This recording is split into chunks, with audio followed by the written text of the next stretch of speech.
Assalamualaikum warahmatullahi wabarakatuh. Perkenalkan, nama saya Muhammad Fadilin, NIM saya 05132609 dari UPBJJ Jakarta. Di sini saya akan menyelesaikan tugas 1 mata kuliah pemrograman berbasis web. Di sini tugas saya disuruh membuat ini ya, aplikasi web. Judulnya itu pemesanan bahan ajar Sita untuk sistem kebutuhan proses pemesanan dan distribusi bahan ajar di UT. Sebelum itu, karena di sini tadi saya baca ada ketentuannya, yaitu durasi video maksimal di 15 menit. Kemudian nanti di bagian coding-codingnya saya akan percepat, dan untuk meminimalisir yang lainnya juga saya juga udah menyiapkan dari desainnya ntar seperti ini untuk bagian login dan juga bagian sidebar, dan saya juga udah menyiapkan fontnya menggunakan dari Google dan juga icon dari Google. Oke, sebelum masuk ke Visual Studio Code, kita akan membuat satu folder dulu. Dan ini tadi untuk ini ya, file-file yang tadi ya, aset dan juga data mentahnya. Dan dalam folder aset ini juga saya sudah menambahkan beberapa foto, itu gedung UT, logo UT, dan logo yang ada tulisan universitasnya.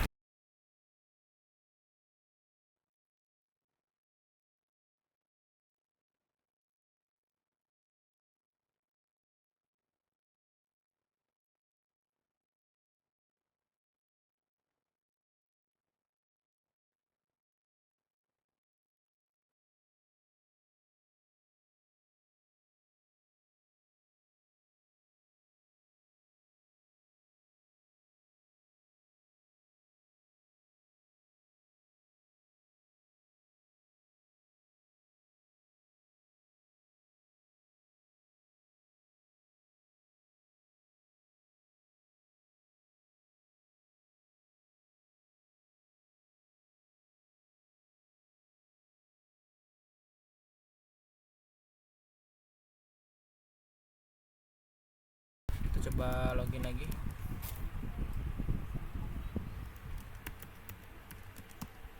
Oke, kita berhasil masuk ke dashboard ya. Nah, selanjutnya kita akan melanjutkan coding dashboard. Sebelum itu kita akan buat sidebar dulu sesuai dengan ini desain yang saya buat tadi begini.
Oke, untuk bagian stok, jadi nanti kita akan menggunakan manipulasi DOM di JavaScript.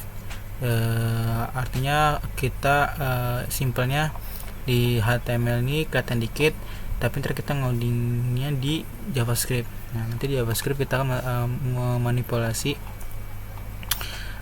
dengan menggunakan ID. Nah, ini ntar ID-nya ini buat acuannya.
sekarang kita akan coba buat nanti login dan juga nanti kita akan ubah data penggunanya, karena di sini masih pakai data hardcore kan. Di sini udah dikasih data penggunanya, di sini saya masih pakai data hardcore ya, data nah ini nanti kita akan ubah sesuaikan dengan data pengguna yang ada. Oke, kita akan testing untuk login sesuaikan dengan data pengguna.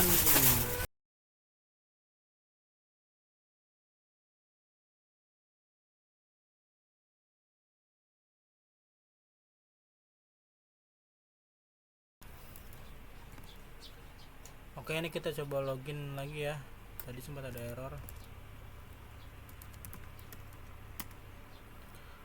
Oke, di sini udah berhasil masuk ya, sesuai datanya Rina Wulandari.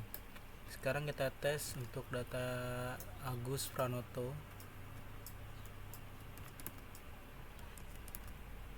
Pusatnya Agus 123. Oke. Dan saya juga melakukan beberapa perubahan. Saya melakukan greetingnya menyesuaikan dengan waktu. Di sini saya menggunakan ini ya, if else.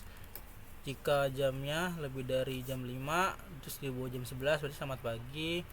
Jika data jam 11 terus di bawah jam 3 selamat siang. Nah, karena ini di atas jam 3 dan di bawah jam 7 malam, maka tulisannya selamat sore.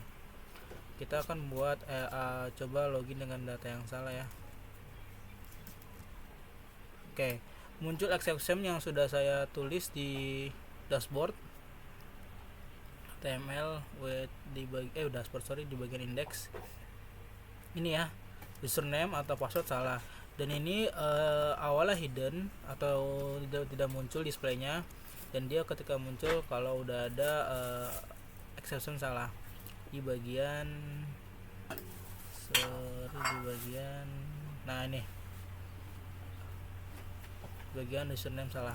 Oke, kita akan login ya menggunakan data yang udah ada. Kita akan melakukan tracking. Nah, sesuai datanya di sini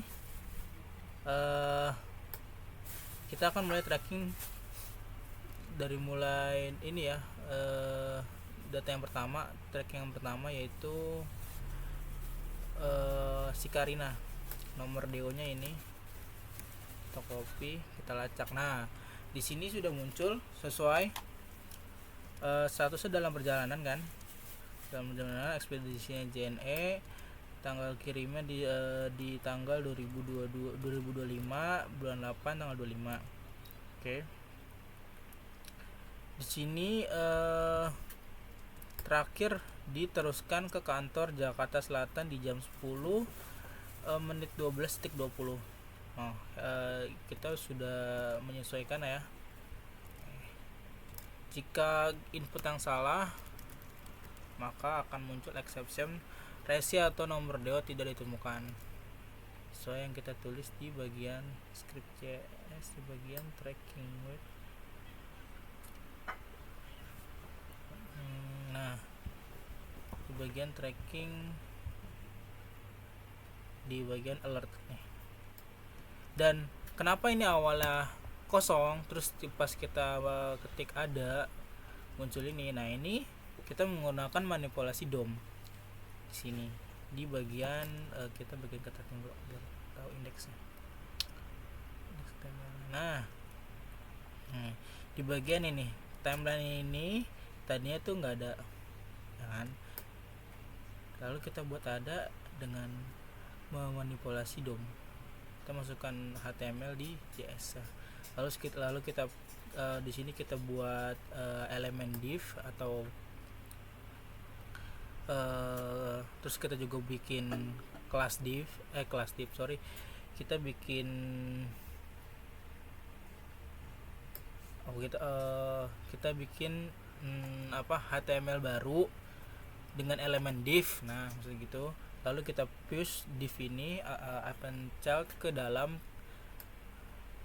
timeline container ini, ID timeline container. Kita push div kita yang sudah kita bikin nih, timeline maker, timeline content ke dalam tracking.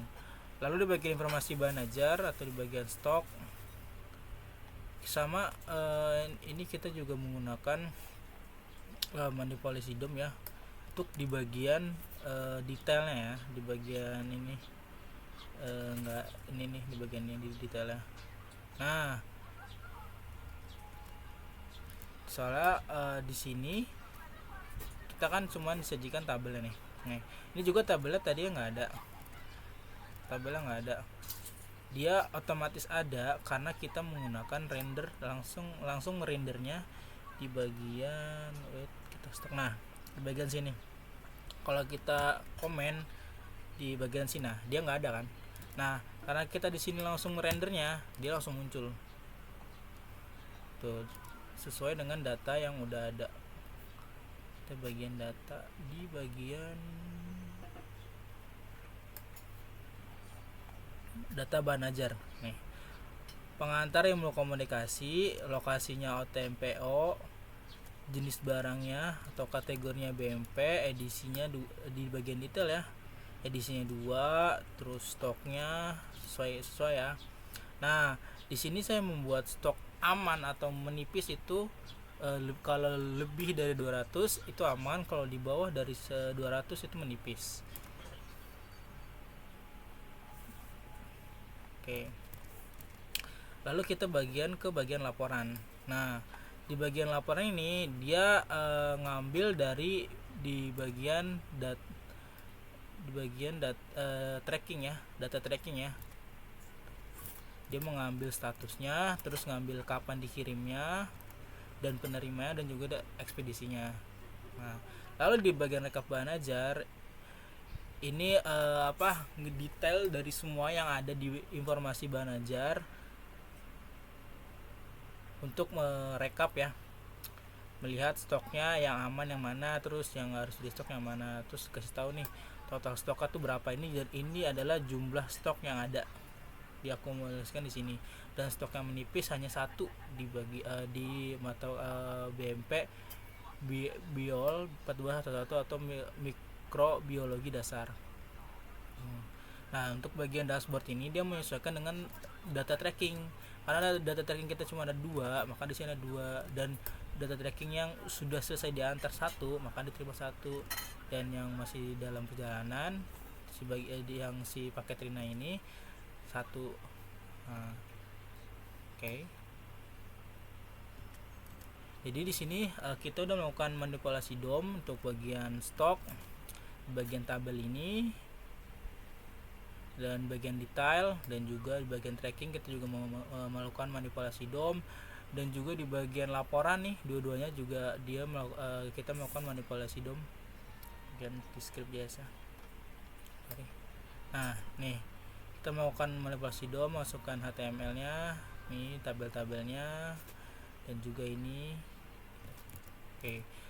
Kalau kita lihat lagi di sini kan kita disuruh validasikan formnya, apakah ada feedback error atau enggak, kita sudah melakukannya, dan juga kita juga disuruh bikin JavaScript DOM, bagaimana interaktifnya, manipulasinya gimana, kita sudah ini ya, sama semua nih. Oke, mungkin cukup sekian video kali ini, kurang lebihnya mohon maaf. Terima kasih. Assalamualaikum warahmatullahi wabarakatuh.